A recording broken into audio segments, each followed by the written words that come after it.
మనోళ్ళు అన్నదాతలు రోగిస్తుంటే ఆయనేమో ముంబైలో పెళ్లి విందులు ఖాన్ దాదాలతో ఫోటో సెషన్లు చేసుకుంటున్నాడు.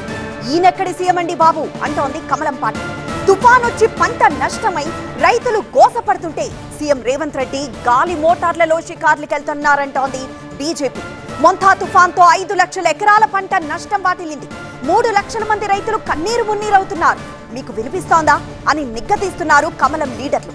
రేవంత్ రెడ్డి పాలనలో రైతులకు భరోసా కరువైందని ఓ స్టేట్మెంట్ ఇచ్చేశారు బీజేపీ నేత. మరి ఒక్క రూపాయి కూడా పేపర్ స్టేట్మెంట్లకి పరిమితమై ఒక్క రూపాయి కూడా పంట నష్టం పరిహారం ఇవ్వకుండా గాలి మోటార్లలో ప్రభుత్వ ధనంతో గాలి తిరుగుతున్న రేవంత్ రెడ్డి గారిని ఒకటి అడుగుతా ఉన్నాం. రైతుల మీద ఎందుకు చిన్న చూపు?